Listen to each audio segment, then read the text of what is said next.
Hay que hacerse la pregunta de si se apaga la estrella de Cristina, porque sobre lo que estaba hablando Hernán Capielo hay una lectura judicial, obviamente es un revés judicial para... La Corte Suprema dijo ardid, capricho, maniobra, no le faltó ningún adjetivo. Artimaña. Artimaña. Luego, el tema de las PASO, que si ustedes quieren después lo vamos a conversar, pero todo parece indicar... Acá en política en la Argentina nadie debe dar por acabado y terminado a nadie.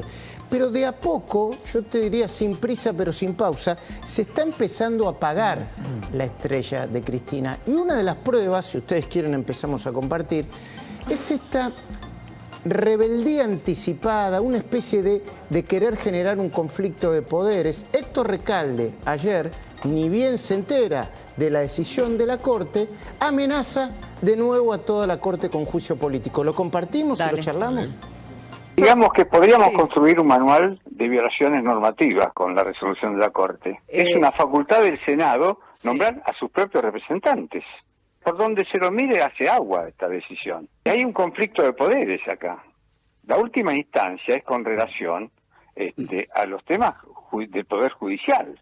Acá se trata de una relación interpoderes. El judicial, el legislativo y el ejecutivo. Es una relación. Por ello le van a plantear, tengo información, el juicio político a la Corte por esto. Bueno, ahí, lo que pasa es que ahí tenés las dos bibliotecas, ¿no? Como siempre pasa. Porque del otro lado también hablan que si la presidenta se niega a cumplir con el fallo, también está exponiéndose al juicio político. Bueno, claro. Mira, a mí me parece que lo más relevante, un poco siguiendo la línea de lo que planteaba Luis, el condicionamiento político que le pone respecto del poder del kirchnerismo en los fallos de la justicia, no tienen el número. Hoy va a haber una conferencia de prensa de los senadores del kirchnerismo, otra vez con la idea de juicio político contra los miembros de la Corte por este fallo. Mira, no tienen el número, está claro. No tienen el número. No pudieron pasar la reforma del Ministerio Público. No pudieron pasar el nombramiento del nuevo procurador, que todavía sigue siendo el doctor Casal. No pudieron pasar la ampliación de miembros de la Corte Suprema. Bueno, ni siquiera con mayoría simple pueden sacar por ahora el tema de las PASO. No hay modo de que puedan amenazar con juicio político a los miembros de la Corte. Digo también para dimensionar, si no, es como todo el tiempo, bueno, estamos todos con miedo de al quiebre institucional. Igual nadie lo subestima, igual hay que mirar el tema con atención, pero me parece que es un poco la idea de la defección estratégica, esto de la justicia anticipando un poco lo que va a venir en materia política, ¿no? Totalmente. Y yo rescato o quiero retomar lo que decía recién Recalde, porque se supone que es un hombre que conoce la Constitución Nacional. Y a mí siempre lo que me surge a partir de dichos que son puro relato es si él realmente cree lo que dice o lo dice por una necesidad política de alinearse a la posición de Cristina y el kirchnerismo. Porque la Corte es la última garante del orden institucional, es quien tiene la obligación de defender la Constitución, de evitar que se desnaturalice. No tiene nada que ver con la injerencia del Poder Judicial, la Corte como cabeza, en el legislativo. Nada que ver con eso. Bueno, pero hoy van a seguir con esa misma línea. Pero hay que desarticularlo, porque la verdad hay que desarticularlo. Yo lo que no sé si es mala fe o es convicción. Espero que sea convicción. Si ustedes me permiten, yo en esta misma línea, para mí, a esta altura, puede ser desesperación. Ahí está. Y el poder de daño del kirchnerismo también está en la desesperación. Si no tengo ninguna chance de avanzar en lo que quiero, rompo todo. ¿No, Fernando, Gabriel? No sé, me parece. Sí, sobre todo especulación mirando los números hacia adelante, porque el Consejo de la Magistratura, sabemos, está en una situación de equilibrio en los últimos años, pero si Juntos por el Cambio se queda con la banca de jueces, se queda con dos de la Cámara de Diputados, también dos del Senado, podría quedar muy cerca en un cambio de gobierno si el representante del Poder Ejecutivo también pasaría a ser de Juntos por el Cambio, y los tres de Molea, que hoy son más cercanos al oficialismo, pero que tiene vínculos ahí con algún sector de Juntos por el Cambio, votan con Juntos por el Cambio, hay quienes tienen temor ahí de que empiece un Consejo de la Magistratura reacio al kirchnerismo, claramente del otro sector político. Queda más cerca de la mayoría. A mí me parece que la clave, si bien es muy técnico, la gente dirá, y el Consejo de la Magistratura, a mí que me importa, miren, es el órgano que designa a los jueces, pero lo más importante es el que los puede remover a través de, por ejemplo, el juicio político. Y ahí está lo que el kirchnerismo siempre buscó,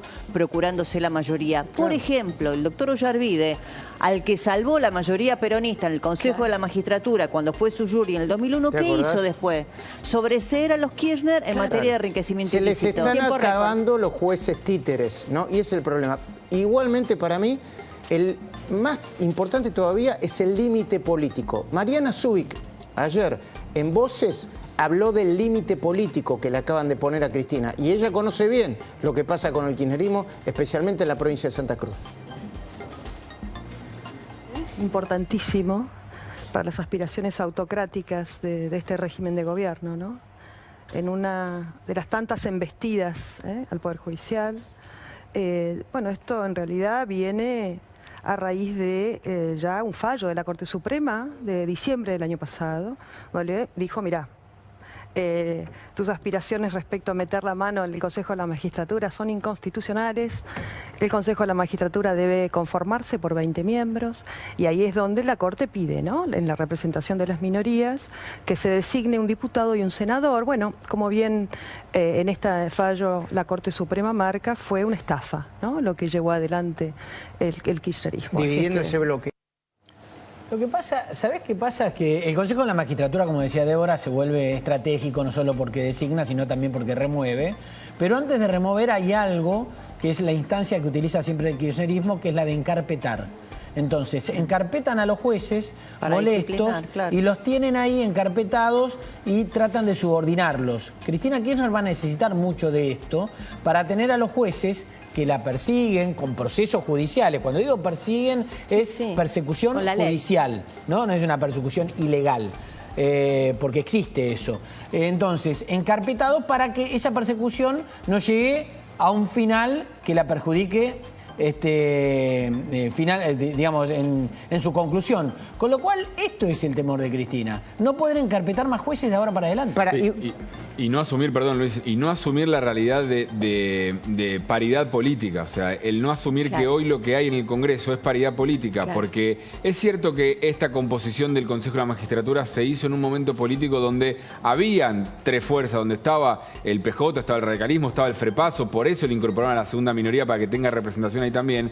Hoy no está, hoy no hay una tercera fuerza, si querés, y lo que hay es paridad. Entonces... Perdón, Gaby, te digo más que paridad, hoy están en minoría, por ejemplo, en el Senado, desde el regreso de la democracia en el 83, que no perdían el quórum propio. Claro. Esta última elección de medio término le hizo a Cristina perder 2 senadores, y de modo que no puede llegar a los 37 que necesita. Por eso tiene 35 y Juntos por el Cambio tiene 33. ¿En qué cabeza la representación del Senado en el Consejo de la Magistratura puede ser 3-1? Igualmente, estas cosas que parecen bastante técnicas, está muy bien explicado, Gabriel, lo que explicás vos, parece bastante técnica. Para mí el principal dato es que ayer hubo, primero, los miembros de la Corte, el fallo le pega un cachetazo político a Cristina tremendo. Y luego, obviamente, nosotros que estamos con la economía, con todos los problemas, como dijo Mario Negri ayer, por fin un tiro para el lado de la justicia, para algo de lo que está bien. En relación a lo que vos decías del poder, una cosita. Sí, cómo no. Porque es cierto, la Corte pone este límite, pero cuando el kirchnerismo tenía otro poder, Santa Cruz, por ejemplo, los fallos de la Corte nunca los cumplieron. El procurador Sosa nunca volvió a ser repuesto en su cargo. Entonces, habla de un cambio también político, porque los fallos ahora van a tener que ser cumplidos. Después de escuchar a Mario Negri, si les parece bien, compañeros, compartamos algunas consideraciones de la columna de Joaquín Morales Solá, que creo que le da en el centro de la cuestión, porque es político. Se está empezando a apagar la estrella de Cristina. Negri. A una maniobra artera, burda, brutal, de manifiesta inconstitucionalidad, como fue el asalto en la división de los bloques para violar a la Constitución, ha tenido una respuesta que es proporcional al daño que querían causar, y la ha tenido de parte de la Corte, porque no cabe ninguna duda. Ha sido brutal. Las calificaciones que ha tenido, considerando el fallo de la Corte, lo que ha dicho de la burla que se ha intentado hacer, de la maniobra, no cabe ninguna duda. Bueno, hablaba de los calificativos, ¿no?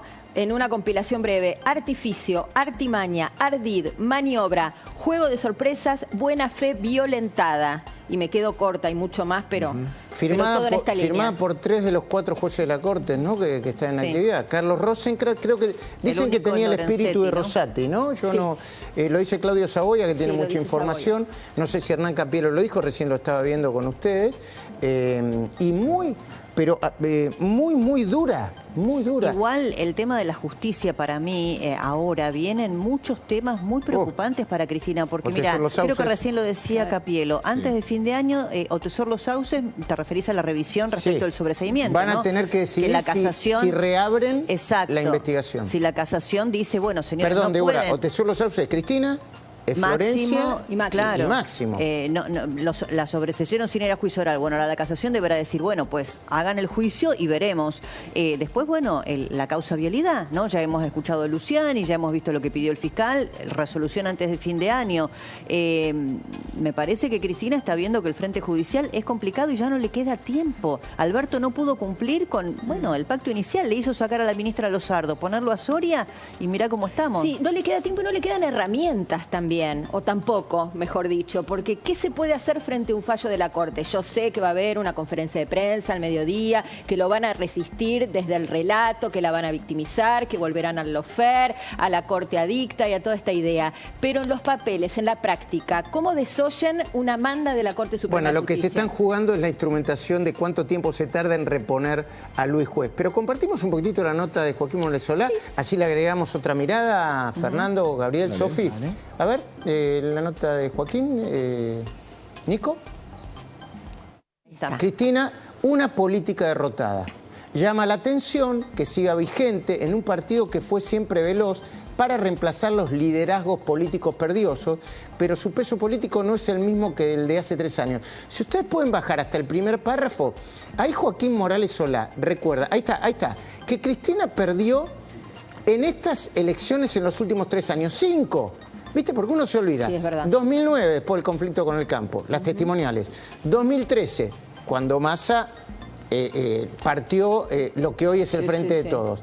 2015 y 2017, frente a Juntos por el Cambio. Y 2021 también. Sí, 2021 también. A mí me parece, las legislativas. Sí, un dato muy relevante, 2017.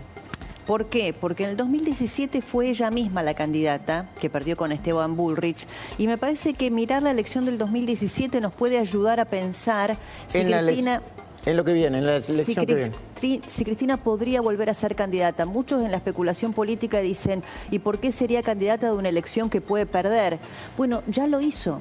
Lo que pasa es que ahí lo hizo, me parece, contra pronóstico. Ahí no lo hizo a sabiendas y nunca de que perdió iba a como perder. presidenta, ¿no? Claro, ¿quién hubiera pensado? No recuerdo cómo daban las encuestas, pero que Esteban Bullrich, que en ese momento era un candidato que no tenía quizá la mayor proyección, etcétera, bueno, terminara derrotando nada menos que a Cristina Fernández. En ese momento fue un batacazo lo de Bullrich. Fue el operativo Resistencia, Unidad Ciudadana. Pero ella venía en Unidad Ciudadana, había fragmentación del voto peronista. Sí. Achicar, fidelizar, ponerse duro en resistencia.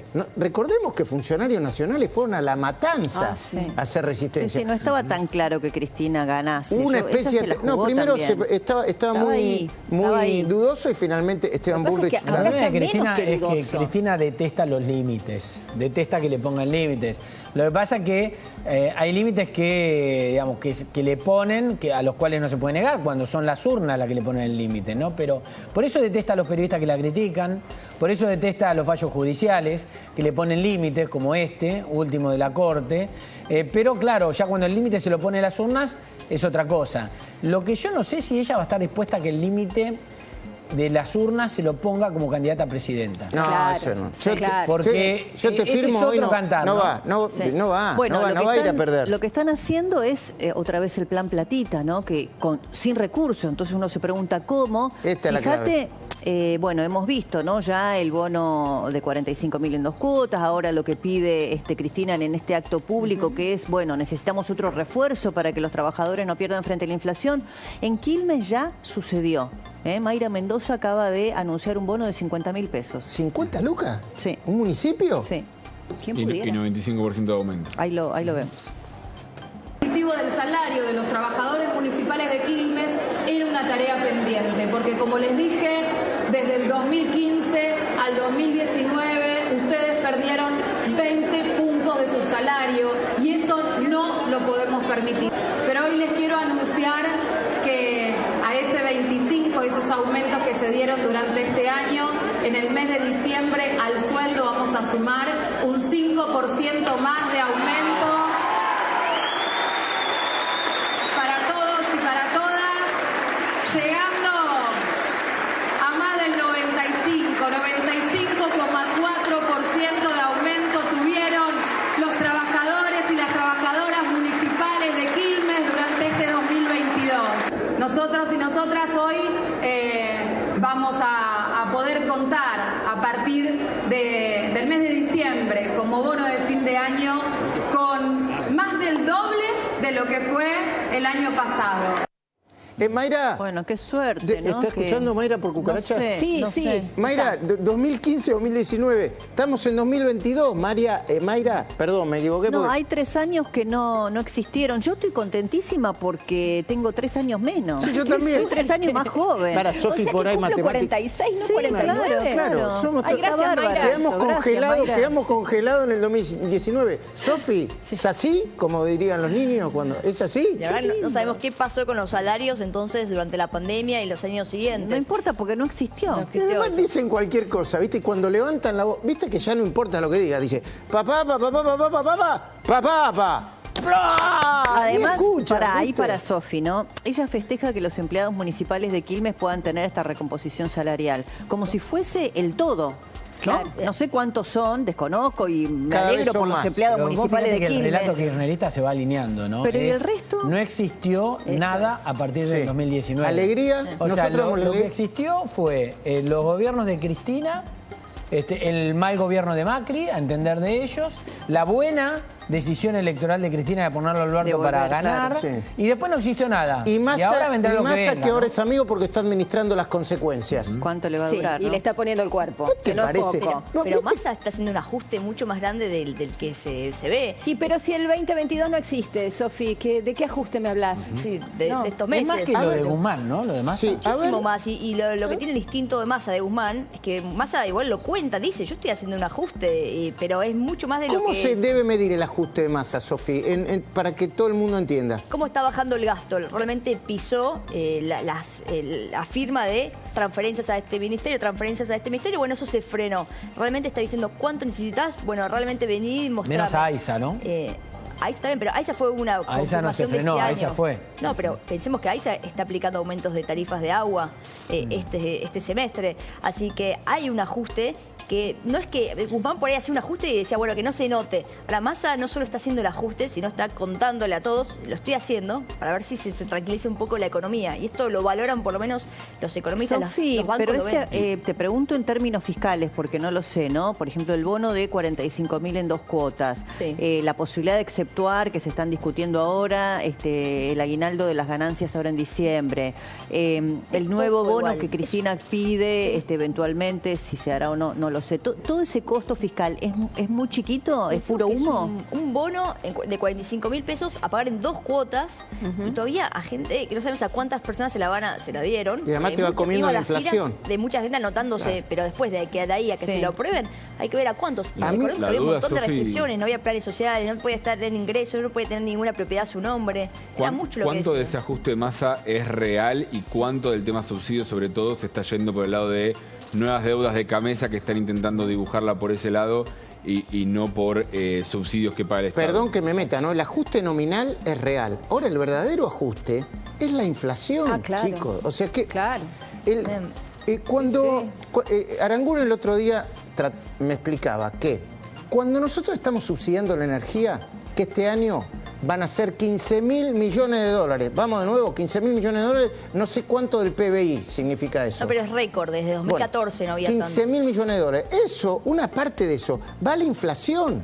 Y es la inflación que pagamos todos. Ese es el verdadero ajuste. Más allá de los ajustes nominales, que uno no lo tiene claro, porque metieron mano en el Ministerio de Educación, después dijeron que no, el plan Conectar, Claro, pero después dijeron frente a que esa sí. cifra en dólares que das, el ajuste de gastos de administración, que son gastos corrientes en pesos, es nada, Sofi. O sea, Si no tenés financiamiento externo y no tenés capacidad de endeudamiento, eso es emisión. E igual 15.000 millones es un gasto enorme. Por 15.000 eso. millones de dólares. Estamos viendo que el gasto del Estado se va, la mitad es a pagar planes sociales y jubilaciones sobre todo. Pero después una parte importante se va a la energía, a subsidiar las tarifas de luz y gas, cuando Argentina paradójicamente tiene un montón de petróleo y gas. No se entiende cómo se destina tanto dinero a eso. Pero ojo que... No, perdón, y la suba de tarifas, el problema es este, que le pasó a Macri también. La suba de tarifas no llega nunca a compensar el déficit en la balanza comercial en materia de dólares porque las con la importación de energía. En una decisión irresponsable que después le explota en la cara a todos. Por eso a mí sigue sorprendiéndome cómo una parte de la sociedad no reacciona frente a mentiras flagrantes como la de Mayra Mendoza. Todo el desastre sucedió de 2015 hasta 2019. Sí. Y estos 3 años no los cuentan. Caraduras, son unos caraduras. Hay que decirle, después cuando le gritan a Grabois, y Grabois se hace el guapo, que hay que tener coraje, qué sé yo, hay varias maneras de robar. Una de las maneras de robar es mintiendo, como hacen Grabois y otro que está de los dos lados del mostrador, ¿no? O como los sindicatos. Sí. Bueno, hablando de los sindicatos, que uno dice, bueno, deben estar recontra preocupados por la situación de los laburantes, por el empleo informal, por los que no están en las paritarias que lograron ganarle a la inflación. En realidad están, pero metidos de cabeza en la interna política. Si les parece, compartimos las últimas declaraciones de Hugo Yasky, que es el titular de la CTA de los Trabajadores y diputado del Frente de Todos. ¿A quién le dio? A Aníbal, por criticar a Máximo. A ver. Me parece que lo de ministro de Seguridad no tiene absolutamente, no aporta nada, es querer utilizar un lenguaje incisivo, descalificando, pero sin hacerse cargo de que quienes tienen que convocar a la posibilidad de que ese espacio exista son Alberto Fernández y quienes lo rodean, lo tienen que ayudar. Vuelve la lógica del kirchnerismo a que se arme una mesa de conducción, que lo vienen planteando, lo planteó también Larroque ayer, una mesa de decisión al Frente de Todos, que en realidad nadie quiere sentarse en esa mesa de discusión, porque lo que más le funciona al kirchnerismo es ser oposición del gobierno. Estar en la mesa significaría tomar más decisiones. Pero aparte hacen de cuenta como que no forman parte del gobierno, que no administran el PAM, pues la foto les destruye el relato de que se trata de recuperar la alegría. La realidad les destruye. Che, ¿hacemos un peloteo rápido de las últimas horas de Juntos por el Cambio? ¿Y PRO? A ver. ¿Qué evaluación hacen? Bueno, me parece que fue un gesto de unidad, que en algún punto también había reclamo por esto de sincerar las aspiraciones. Bueno, ya hay 3 precandidatos del PRO corriendo por la presidencia de la Nación y fue una suerte de tregua ahí, digamos, con algún signo de pregunta, porque no sabemos en la sustancia si hay asperezas limadas o fue solamente cumplir con el afuera. Es una tregua hasta ahí, Luis, por necesidad, porque también varios encuestadores, varios analistas empezaron a hacer llegar números que dan cuenta de que Javier Milei, que había caído mucho después de esas declaraciones polémicas que tuvo de donación de venta de órganos y demás, volvió a levantar y que está ahí, que es una amenaza latente a todo el sistema político, no solamente a la oposición, sino también al oficialismo, pero que si la oposición no da una respuesta certera, firme, de unidad, puede empezar a también sufrir pérdidas. Entonces ahí también hay un llamado de atención. A mí me pareció que hasta que no haya reglas de juego claras, hasta que no se impongan en una conducta de cómo transitar, por lo menos de acá a las PASO, anunciaron un sistema de alerta temprana. Van a estar en pro. ¿Existe eso? Esos son papeles, no planillas. Después van a hacer declaraciones uno u otro. Mira, a mí lo que más me llamó la atención, 2 cosas básicamente. Que en el comunicado le pusieron nombre y apellido a Sergio Massa. Eso también. A mí me llamó la atención. Y arrancaron por ahí. Y mira, te digo por qué me llamó la atención. Porque nadie desconoce la relación personal de hace muchísimos años que tienen Massa y Rodríguez Larreta. No me pareció casual. Tema 2. Que Ritondo, que es el candidato a gobernador de Macri en la provincia de Buenos Aires, y Santilli, el de Larreta, nadie desconoce eso, introdujese sin que hubiese estado acordado previamente que María Eugenia Vidal también era precandidata a la presidencia, teniendo en cuenta que Vidal podríamos decir, fragmenta, si querés, el voto en la interna con Larreta, y Bullrich, si es que Macri no se presenta, concentra todo para sí respecto del núcleo más duro. Entonces me parece que está todo atado ahí con un alambre muy finito. Compartí, finito, ¿no? Fernando, porque te interrumpimos mientras estamos... No, ya está, ya había cerrado la idea. No hay problema. A mí me llama la atención exactamente las mismas cosas que le llaman la atención a Débora. Ahí está empezando un fuerte posicionamiento. Lo que necesitaban, y vos hablabas de este acuerdo que firmaron, este acuerdo de tener interlocutores que sirvan, porque lo que le estaba pasando sobre todo al sector de Patricia Bullrich y Horacio Rodríguez Larreta es que se estaban rompiendo los puentes ahí, se estaba rompiendo todo el diálogo. Entonces dijeron, bueno, que haya intermediarios, que Fernando Estrafase, Gerardo Milman, por ejemplo, sean interlocutores válidos nuevamente. Lo eran y también dejaron de serlo. Lo que buscan es eso, porque después el que pierda va a tener que estar acompañando al que gane. Sofi, antes de despedirnos y agradecerle por este pase, ¿cuándo se va a conocer el índice de inflación? El martes que viene, ayer se conoció el dato de inflación de la ciudad de Buenos Aires. 7%. 7%, subió bastante con respecto al mes anterior, así que sobre todo mucho cuidado con alimentos, que sigue subiendo a un ritmo bastante elevado. Esto subió 7% también en torno a la inflación, en torno al nivel general. ¿Qué dicen las consultoras? ¿Más cerca del 7 que el 6? 6,7. No, bueno, más cerca del 7 que el 6. Subiría del 6,2 de septiembre. Y seríamos el primero en la región. Siempre fue Venezuela primero, Argentina segundo. Ya lo vamos a superar. Campeones mundiales del mundo mundial. Gracias, Sofi. Que estés muy bien. Gracias, Chao. Gabriel. Hasta luego. Abrigate cuando vuelvas con la moto. Pero ahora ya está lindo, me dijiste. Sí, yo te Se creo. queja de todo. Está lindo el día, muy lindo. Es verdad. Gracias, Fernando. Buen día. Buen día. Muy bien. Y arrancamos.